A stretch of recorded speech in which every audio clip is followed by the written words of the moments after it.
Hi, this is Adam, aka Casey Jones from Casey Jones Livewire, and you're listening to Epic Tales from the Sewers. Time for a knuckle sandwich, punk.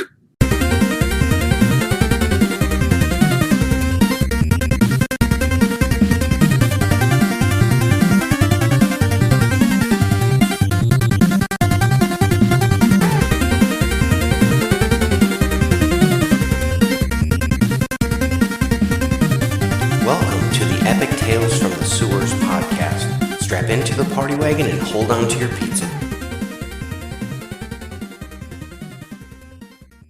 Hi, everybody. Welcome back to Epic Tales from the Sewers. I am your host, Justin, and today I'm here with some very special guests.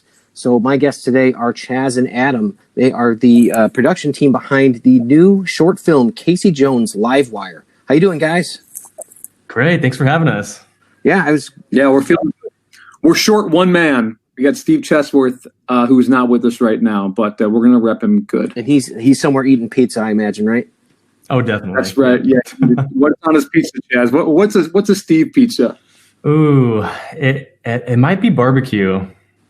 That's a good one. That's where it's at. That is where it's at. That's we created I shouldn't say we created a Casey Jones pizza. We were inspired by it.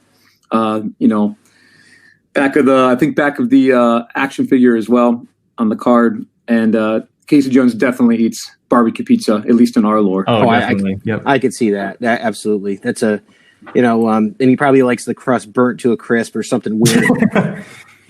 Well, Chaz came up with the good idea that he also gets ranch on the side, and when he's done, he dunks his crust and he calls it ice in the sticks. Yeah, exactly. I love that so much. That's great. So, how did you guys come up with the idea to make a short film about Casey Jones? Well, Adam and I have been working on short films and I guess you could say fan film content for a number of years now. And earlier this year we were kind of just brainstorming on something that we would love to see, and we're always trying to think of a project that I think fans of different genres and stuff would be into. And we've always kind of talked about Casey Jones, and there's not enough Casey content out there. There's some great turtle stuff, but everyone always thinks of that 1990 live action Casey Jones representation, and we're like, let's take a crack at doing something with Casey and seeing him in a little bit more action and grit, but still having fun and keeping it retro and 80s. So that's we kind of just got the ball rolling, and script started getting writ, and now here we are with the Kickstarter.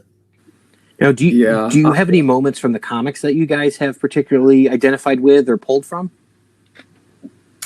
There are, I would say, a lot of homages to things, little moments. It is original story, so it's not specifically from a certain comic or a episode or anything, but there are a lot of nods to bits and pieces from different comics and stories. Yeah, man. It's tough. These questions are so hard because we do have a lot of cool surprises throughout the short. And, there's a lot of stuff from the comics and from our childhood that we've implemented into this original story. And we don't really want to give too much away because there's a lot of cool surprises, like we said, that you're going to see as you watch it. So that's a hard question to ask. Yes, I would say yes, you are going to see plenty of things that you're familiar with. And if you're a big Turtles fan, you're really going to see a lot. But, we also made this thing so that it was tangible to a non-Turtles fan. They could be introduced to it and be brought into the world through this. Chaz and I had a conversation yesterday because we're working on some things for the music, and he had the best way to explain this short film, and it was like, so if you think Casey Jones, if you're explaining to somebody what this is, it's basically because we kind of are going a little bit of a, Chaz, can I say we're going like a little bit of a sci-fi realm with this? Oh, definitely. I mean, I guess Turtle is, we'll just call Turtle sci-fi, right? Just to be loose with it for the sake of this discussion. But it's like a Cobra Kai meets like a sci-fi The Witcher. Nice. Is that how you'd say it, Chaz? I think you hit it right on the head. Yeah. That's pretty cool. And I mean, music was a big part of The Witcher too. I mean, that was that one little earworm that was everybody was humming at that one point too. So I heard a little bit of the theme song here. That's outstanding. Yeah, that was Chaz and I, little ditty by Chaz and I. I can't remember how we ping pong. There was something that was done originally, and then Chaz came up with this guitar riff, and then I came up with this melody, and it ended up being this. It's basically our version of that Saturday morning cartoon intro.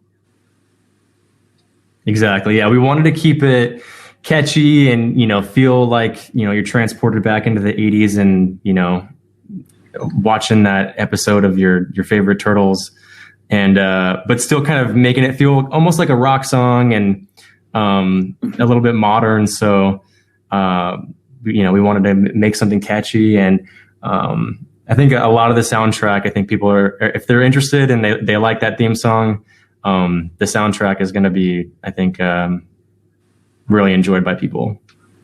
We're putting a lot of love into the music for this thing, for sure. I mean, one of the reward tiers on the Kickstarter is a cassette tape. We were really adamant about doing something with that because it's how we grew up with that. I mean, Chaz and I both literally had the Coming Out of Our Shells tour on tape, as well as all the other stuff that I grew up with, from like Bryan Adams to Ozzy to Huey Lewis.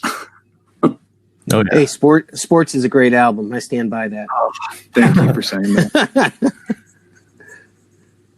But then again, I feel like that could also go into that whole Patrick Bateman sort of thing about Huey Lewis too. Well, so we can assure everybody that Casey will not go the Patrick Bateman route. Well, that's but that's a good thing to bring up, because when we first announced we were doing this, we had a couple people that were excited to see, because Chaz and I have done some films that are really full throttle and pretty aggressive and violent, you know. And I think people were expecting that originally, because there are some Casey shorts that are out there, and they're great, and we love anybody who is willing to take the time and put forth the effort and create art. It's not easy to do this stuff. If it was easy, everyone would be doing it. So it's amazing people have done that. We noticed there was a trend with things being a little bit too violent and adult. And our biggest thing thematically we wanted to do with this whole thing was we wanted the people, like I said, also while we wanted people to who have no idea what Turtles is, to be introduced to a world, and it's a good gateway. We also wanted the people like us talking right now who grew up with the 1990 film and the comic books and the action figure line and the animated cartoon. We wanted them to be so excited about what they're watching and have it kind of transport them back and feel like that childhood, but it still felt like it grew with them. Yet at the same time, they could show their kid this. Yeah, and that was something interesting too, because I'm a big fan of that, and kind of passing this along to my kids the same way as you're talking about. And I noticed in your promo video you had two kids playing the Turtles arcade game. And I'm like, this is so awesome, the way that you're kind of transitioning. I wish you could play as Casey Jones.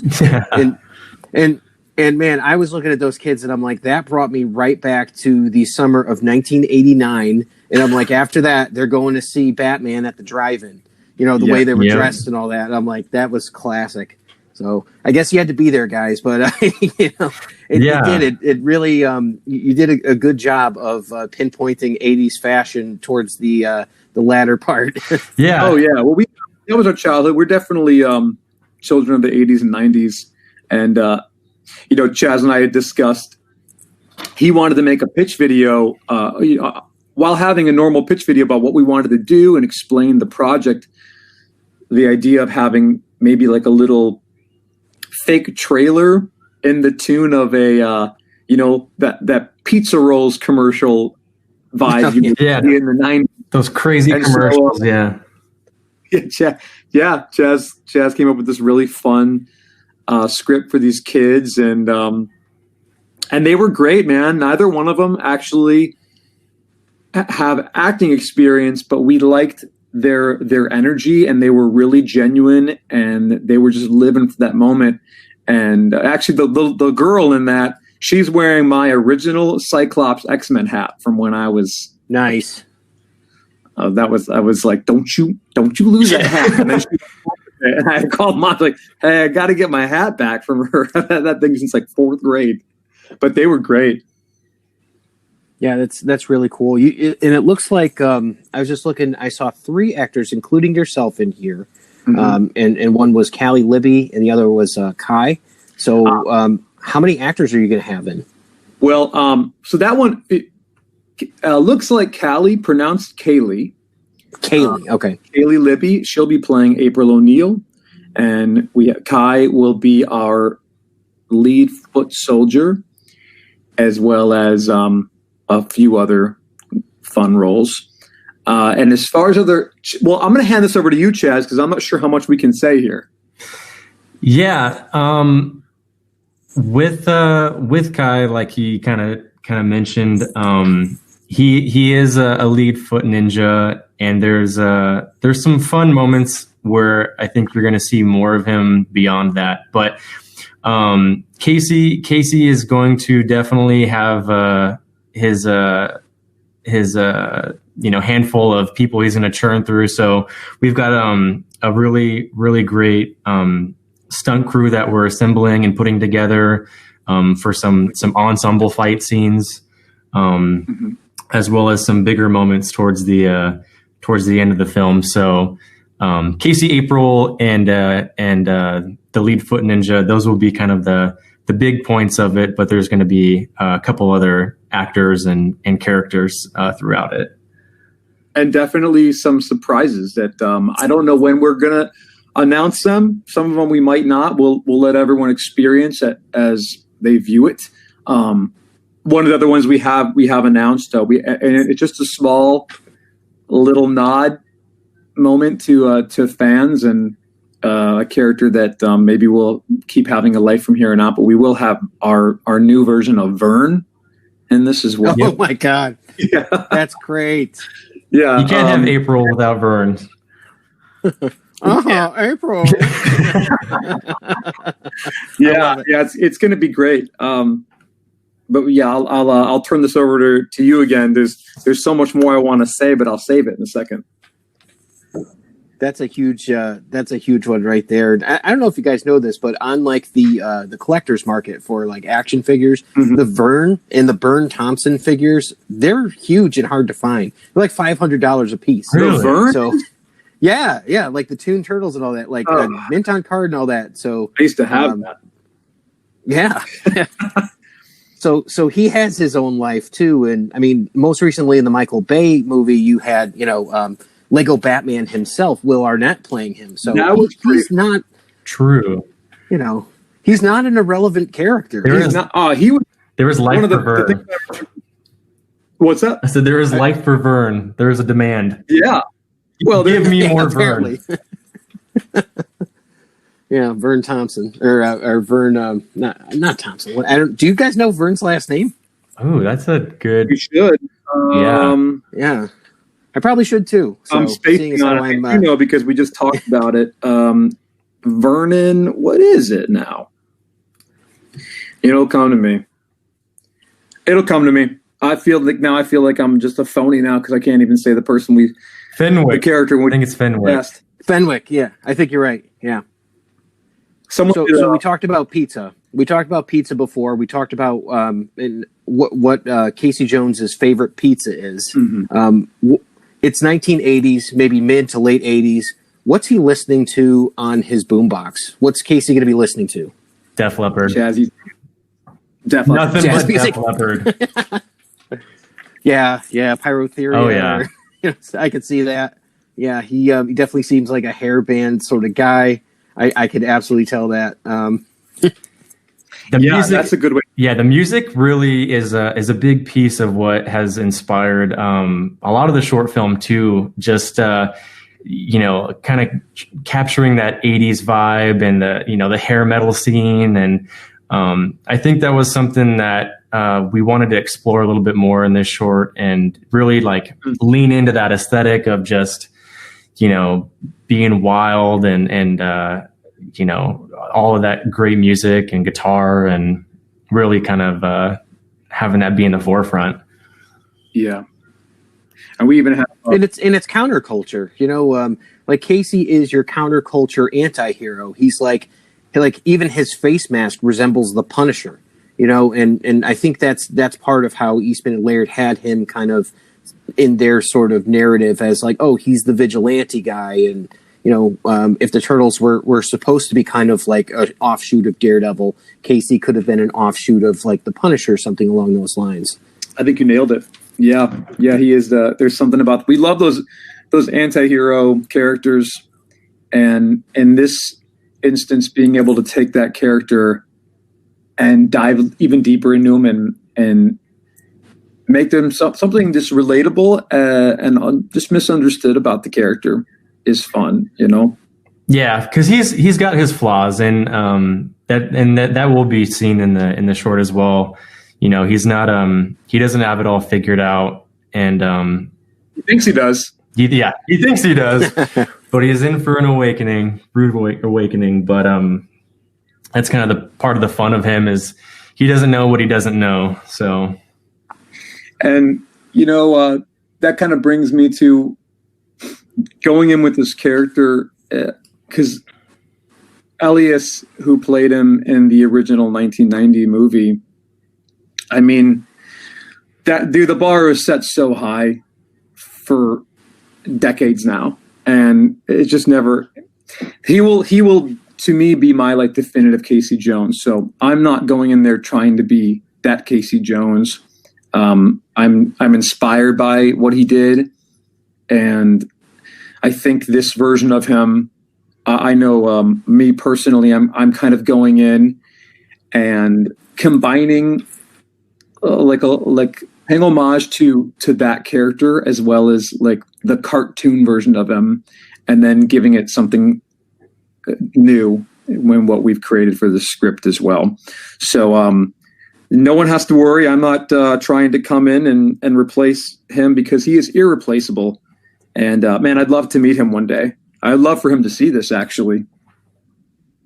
I loved him in Fallen. Oh my gosh, yes. Wow, and man, Fallen, Dancing at the Blue Iguana, Haunting in Connecticut, like all these movies that he's been in, it's like, wow, you have just really been in some good and some bad stuff and just been really good in it. You know? Yeah, he's fantastic. That's great, because I think that I, like you, that's my ultimate vision of him, because he was so good. He was like the character that you could kind of see yourself through, where it's like all this stuff is happening around him and he's actually rolling with the punches. Right. Because the funny thing about him is he fits in better with the Turtles than he does with regular people. Yes. Yeah, that's so well said. Yeah, I do spend most of my days thinking about Ninja Turtles. As do we. That's awesome. That's pretty bad. I wish you could see my search history. Yeah. What does Casey Jones put on pizza? These are the conversations that we have that, like, most people won't ever hear about, or, it's like the subtext between the lines of, kind of what really helped flesh out the character, just all of that wild, goofy stuff. And, like you said, what is Casey listening to and what's he eating, and, all that kind of fun stuff that really helps bring him to life. Mm-hmm. I've always thought it's in those little details where you find the character. Like sometimes when you see the Turtles and, like maybe Donatello's fixing something and he doesn't know what the part is called and all that. And you're like, you know what? This isn't my Donnie. I don't know who this guy is, or like Leonardo doesn't, take the opportunity to chastise Mikey for doing something. It's like, well, maybe they're a little bit off today. It's the devil's in the details. So yeah, I'm exactly. I mean, it's one thing to go in there and get on screen and fight. Like, obviously we're putting a lot of love into that, and there's going to be a lot of work implemented into that. And Kai will be acting as our lead choreographer, as well as I'll be there with him to implement whatever I'm feeling as well. But he's so pro and so good that, going in on screen and doing the fight is easier than getting on there and making this character come to life and making you be excited to watch him and feel like you know him and want to hang out with him and want to see him succeed. And that's the hard part. There's a certain childish glee that rose up in me when I saw the mask, when I just saw that thing. And you guys went with a very distinct sort of look to it and all that. It's not exactly like the one that you can buy as the prop replica. It's not exactly like the one from the action figure. It looks like a distinct version.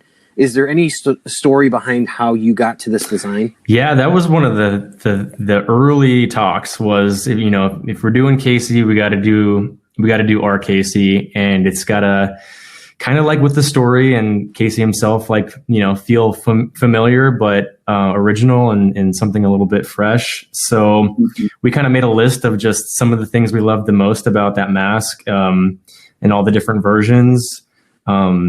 The 1991 being for many, like the definitive version, but then also there's things about the 80s cartoon that we loved, with like the strap and the color of it and the red, and some of the pointiness.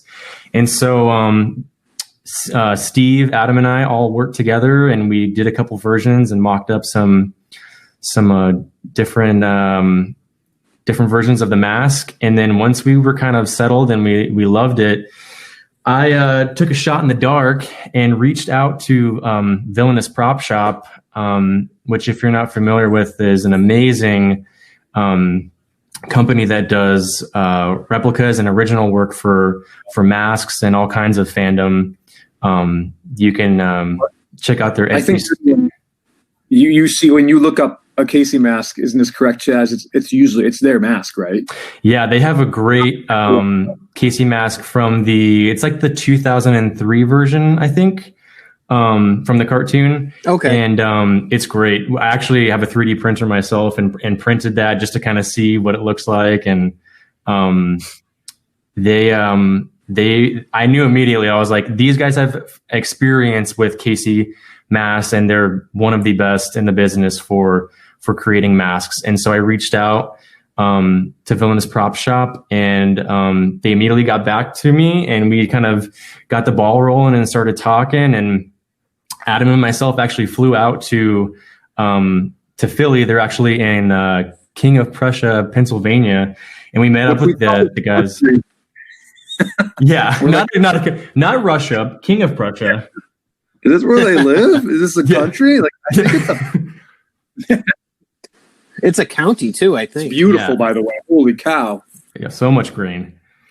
But yeah, we flew out there and met up with the guys and just kind of talked shop and Casey and what we imagined things could be. And they actually had printed out a version and had done because they took our art and drawing and did a full 3D model of it and brought in. We talked mask and things we could change and just improving. And they've been a great partner in the Casey mask and making this thing come to life.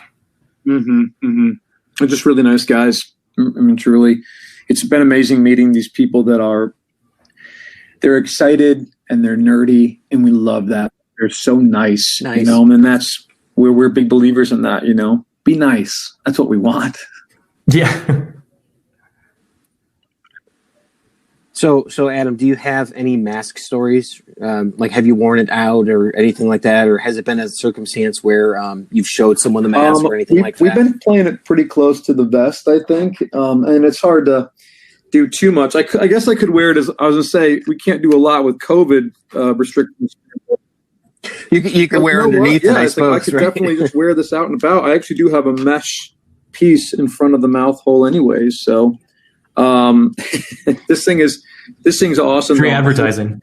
Holding it in my hand right now. I think we're going to get, we might have a couple of really small details that probably wouldn't really notice with the naked eye, but when you're wearing the thing, you definitely notice it, and you want to make sure that my visibility is good and fighting is safe. I need to make it look like I'm hurting people, but I'm being so safe with them. Do you have a background in martial arts or professional wrestling or anything like that? A little loud. I grew up doing various martial arts, shoyu and taekwondo for many years, and then got out of that and would just train here and there with friends that were doing it. And then I started getting more into just like film stuff and implementing into that. And it's so different there. You know what I mean? There's a lot of it. Some of it you got to oversell, and I wouldn't want to bring any of that into a real fight, but there's times where it just looks so good. And now just like, minor boxing and just training people. I was part of a stunt crew for a little bit, and these really great guys out here. And just putting that all into the film. But that's the other thing too, is trying to be mindful of how Casey fights. We don't think he is not this like swift ninja, like fluid mover. I think things are purposeful and heavy. As of right now, I'm playing. And this is stuff we're going to talk about more and more. And when we start to choreo, because we're going to start training with the actors, other stunt guys, I think in January, we're going to start to get together and actually rehearse. But up until then, I'll be talking with our lead choreographer. And, right now where I'm sitting at is a lot of it feels very WrestleMania based, where just punches are big. And I think Chaz even had something originally in the fight where he wanted a fairly big move on one of the enemies without saying. Oh, yeah. Yeah, it's I think when people think of Casey, it's always, the hockey sticks and the bats and that kind of stuff. And all of that will, absolutely be in the film.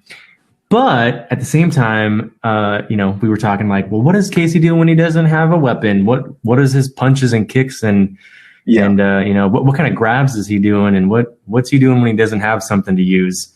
And I'm excited for people to kind of see that side of Casey in action. Yeah. These are the questions that we sit and ask our action figures. Yeah, I mean, he's definitely no one to be messed with. I think unless you're this inhuman type of thing, he's. If you're just a punker, I don't think he's someone you would necessarily want to even lose his weapons. I think there's almost something that's probably worse about that if he gets a hold of you. Then he just turns into the Ultimate Warrior. So yeah, exactly. I like exactly. That. Mega powers collide. Yeah. Yeah, it's interesting too because there's so many different versions of Casey. The original animated one, he was in 6 episodes of the cartoon series across their 6 seasons. You've got the movie. He shows up again in the 3rd movie. He's still like a shining spot in that film. But we've got him played by Chris Evans in the 2007 film. There's the Casey from the 2003 series. Then there's the young teenage Casey from the 2012 series. So there's a lot of different stuff to draw from. And now there's going to be this, which is going to be something completely different. And I think that's going to be really, really fun to connect with all of the fans. Because I get such a huge Mirage Comics vibe off of like just the aesthetic alone. I think you should. That's good, there's no wrong answer because I've loved them all. Like even I don't know if there was one in the Next Mutation, but I'm not going to go down that road. But safe, that's where even Kevin Eastman apologized. He's like, sorry, but I don't know if you guys are aware, but in about 2 weeks, there's a big event coming out called the Last Round. Yes, right? Oh, yes. Have you heard about this? Are you looking forward to it? Like I missed out on pre-order, so I'm literally going to be standing out front of the comic book shop for it to open, so I can try to snag a copy because I think it's going to fly off the shelves. I really do. Adam, if you can't get a copy, you're welcome to look me up in the Epic Shelves Facebook group, and I will send you a copy. Not a problem. Not a problem. I'm going to ask you for one, too. I'm going to piggyback off that. Not a problem, Chad. Wow. We can make that happen. Not a problem. That's rad. It's one of those things where it's going to be this huge event. It's going to be a different take, and it's going to be unlike something else that they've ever done before. Now, the reason that I mention this is because this is very similar to what you're doing. You're not doing it in the future, however, you're doing it in the past. So that's where I kind of see it as being kind of analogous, because you're doing the reverse of what they're doing. You're going back to the past to tell this all new Casey story, and they're going with the turtle who it's going to be into the future. Yeah. Well, I think it's going to be exciting. And I've just read a spoiler preview that we will find out what turtle it is at the end of the book, at the end of the first book. Oh, pretty quick. Do you guys have any theories on who it is? I mean, part of me, I can't see Mikey making it to the end. I will say that. I can't see that. Hold on, because I was going to say part of me hopes it's Mikey because there was I'm assuming everyone here watches Turtle Den on YouTube. I'm familiar. He has a really cool video about Michelangelo in the 1990 film, and there's just little things I didn't think about, and maybe it's as simple as just post-production work on the film, but his fight lasts the longest with the Shredder, and there's like little subtleties about how he reacts to certain things, dealing with Splinter, when Donnie says, like, you ever thought about us not having him anymore? And how Mikey's kind of brushing it off. And there's this theory that Mikey actually harbors a lot of like pain and aggression, and it all kind of comes out. Party guy. Yeah. So that's me being super nerdy about the whole thing. Chaz, what do you think? So you say Mikey. I kind of hope it's Mikey. I don't think it's going to be Leonardo. I think it's too obvious. Mikey is my favorite, so I would love for it to be him at the end. Yeah. Like my mind goes to Donnie. Yes. Donnie's probably my second pick. I've always said, when it comes to like Leo, first to lead, first to bleed, I think he would be gone first, and Raph's a little too hot-headed, and so you kind of get lost between Mikey and Donnie. So I think it's Donnie for me. It's funny because the Vegas odds, since you're in Vegas, are actually on Mikey. So it's Mikey, Raph, Don, and then Leo.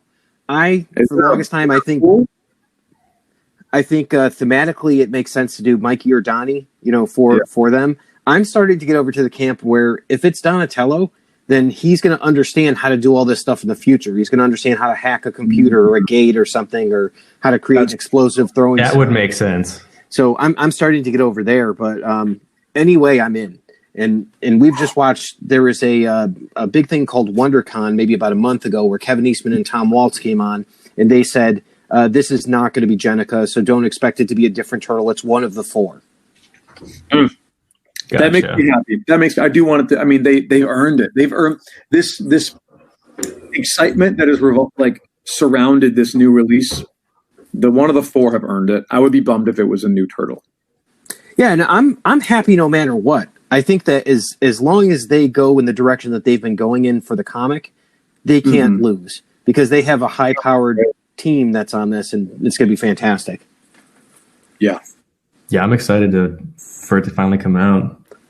And I'm glad you answered my next question, Chaz, of who your favorite turtle is. So obviously, I'm guessing, Adam, that Casey is your favorite. Do you have a favorite turtle? I do love Casey, but that is a really loaded question because I think I can say that Leo's probably the one I'm least interested in.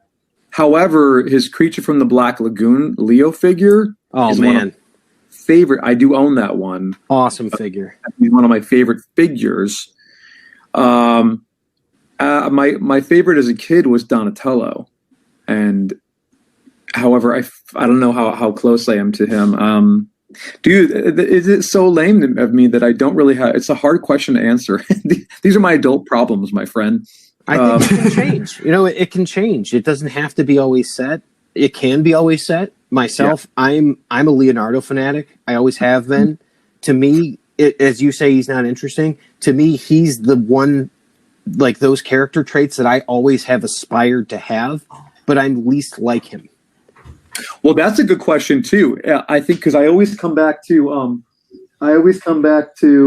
what. Do you know who we have? April O'Neil has entered the room right now. Do you know who April? I don't know. I think she's got some April stuff going on. Well, Mark Queso, who was in. That's Leonardo from the movie. Yeah. That's Leonardo from the movie. Yeah, well, he just liked my picture. Oh, he's a good guy. He's all over Instagram. He is all over. I'm amazed. He's all about turtle art and supporting. Okay, that sounded so familiar, but I don't know why I didn't totally It's because I eat queso a lot. It's because I thought you were because you just made a quesadilla, and I thought you were coming and making a joke. All right, well, April has been approved by Leonardo. I don't know if I'm just trying to get Judith Hogue. She won't. She's trying to get Judith Hogue to see what's going on. Get her blessing. Well, yeah, that's awesome, and I'm sure that they're going to want to see this. And I mean, there's other people. Like, if you get a chance, get this in front of anyone that you can on Twitter. That's great. But I'm excited. We didn't talk about your guys' goals. So that's the one thing that we haven't gotten to yet. So I know that we already hit the first goal, but you guys have some really cool stuff, it looks here, for prizes, for perks. Right. Do you want to go into those a little bit? Yeah, definitely. A lot of the Turtle Mania and the stuff that, everyone loves turtles and the movies and the TV shows, but so much of what I love too is all of the merch and the trading cards and the T-shirts and just all of that stuff. And so we were like, we can't do a Casey project without having some rad stuff that people can grab. So we just started a long list of things that we would want to see as fans. So everything from for $5 you can be you can get a film credit, and you're going to be in the credits of the film at the end. But everything from a Blu-ray to trading cards with exclusive artwork. We're doing comic book adaptation of the film by Steve Chesworth. The soundtrack on cassette tape. The film poster. We're making enamel pins exclusive. T-shirts. I mean, there's so much stuff. And then, of course, you can get the Casey Jones Livewire mask itself. Yeah, I am definitely looking at that one. So yeah. That's awesome. Yeah, it's Go ahead. Oh, I was gonna say, we really just wanted the rewards meant a lot to us.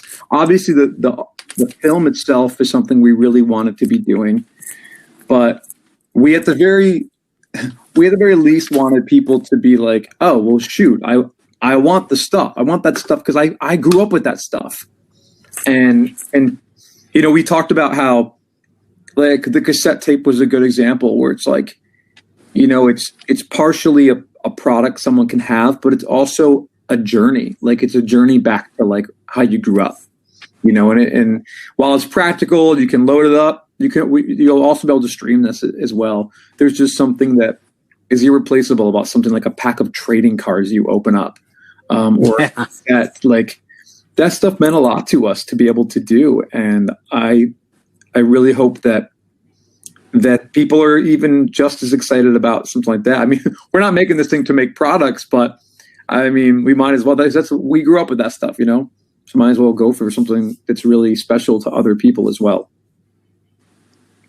So where's the best place for people to seek you out online? So say social media or anything along those lines. So we've got a couple more days left, or October 24th is actually the end of the Kickstarter, 9 p.m. Pacific time. But once that ends, we are on Instagram at Chromatic_Phantom. We're going to be posting project updates and some behind the scenes stuff, so you can catch all of our KC content on there, as well as on Facebook, Chromatic Phantom. And yeah, we're pretty active on social. Very active. Please ask us any questions. Be excited.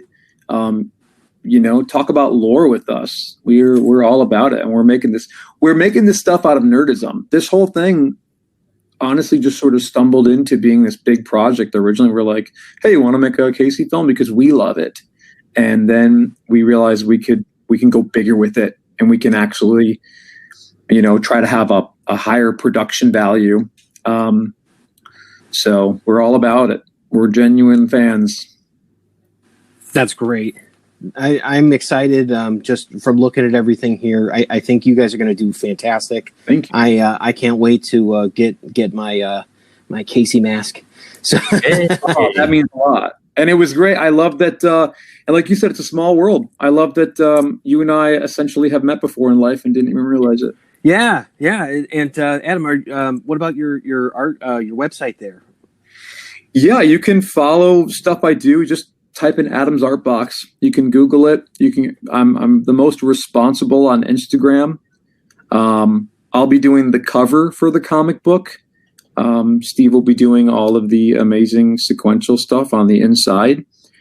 And maybe I'll do, we're always kind of kicking some things around. We might do some other things with art for this project. Maybe we'll have other little surprises coming everyone's way. We don't know yet, but if that happens, I'm of course always nerdily excited to make things that I love. That's awesome. And for our folks listening, I actually met Adam by looking at the art that he was selling at a Comic-Con, and I walked over and I'm like, "Oh my God, is that Slash?" And you can even attest, I bought that. Yeah, that Slash print, and and your Masters of the Universe artwork is fantastic. Thank you. It's so good. The Skeletor and all that, where he actually looks scary and creepy, and you know, that's a whole other show unto itself. I love Motu. And, so that you have the adult coloring book that's really like powered by our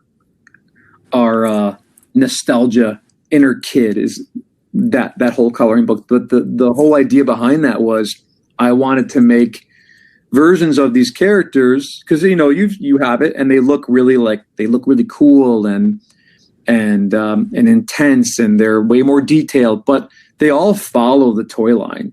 So my whole idea was I wanted them to look like how they felt to me when I was a kid.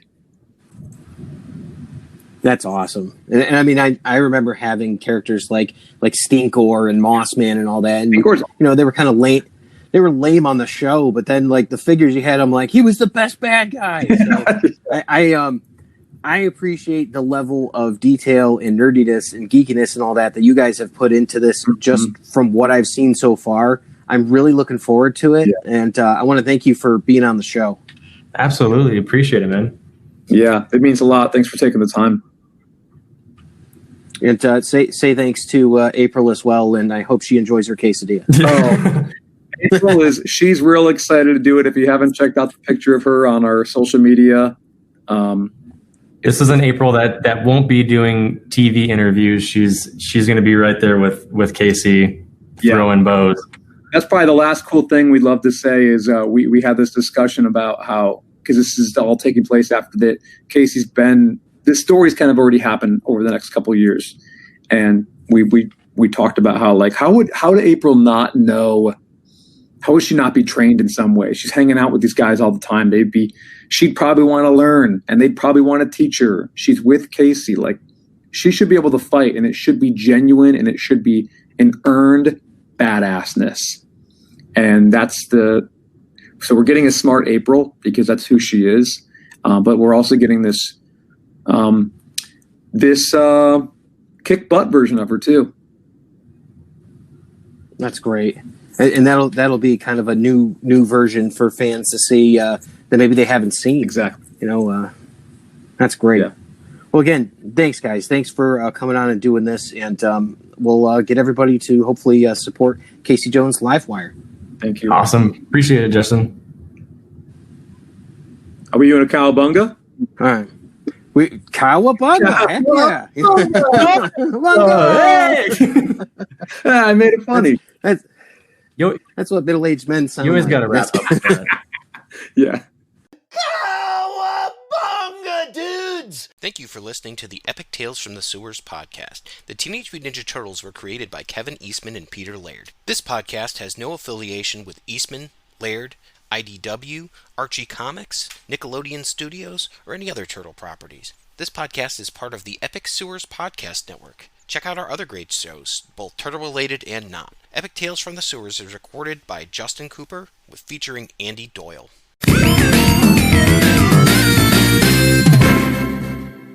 Are you looking for a gift for the nostalgic nerd in your life? Try a candle from the Euphoric Tree Fort.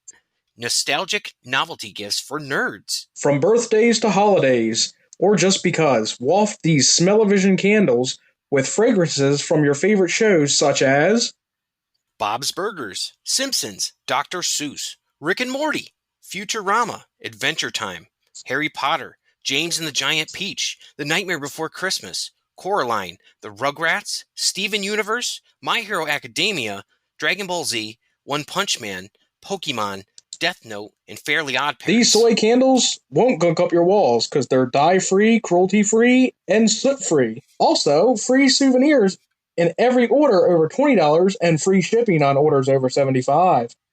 With exciting scents like Nog, featuring eggnog and brandy, Christmas in Whoville, Fir Tree, Peppermint Bread and Sugar Plum, Truffula Tree, Butterfly Milk and Birch Tree, donuts and pink icing, and the ever-popular Macon Bacon Pancakes, featuring bacon and buttermilk pancake and maple. They say that smell is the strongest sense tied to memory, and if these candles don't make you nostalgic, nothing will. And remember, if you use promo code ETFS10, you'll get a discount.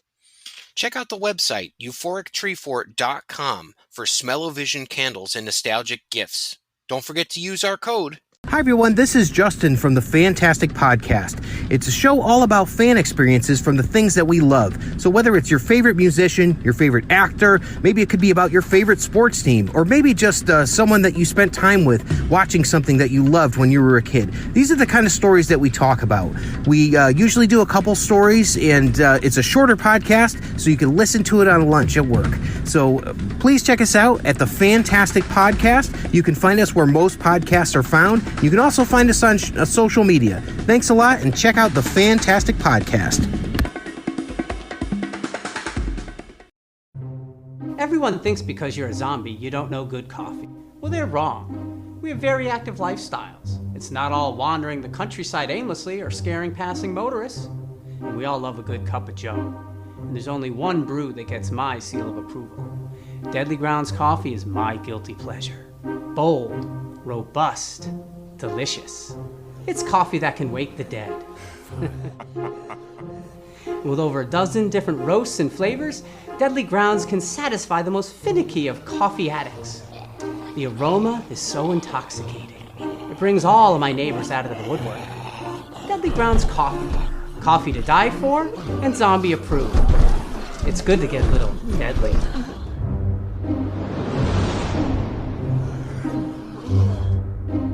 Use the front door! Oh, they're so disgusting. Terrificon, Connecticut's #1 Comic-Con, is back at Mohegan Sun on July 30th to August 1st. Meet actors and superheroes. Shop for cool stuff. It's 3 days of Comic-Con fun. Terrificon, Connecticut's #1 Comic-Con at Mohegan Sun, July 30th through August 1st. Learn more at Terrificon.com.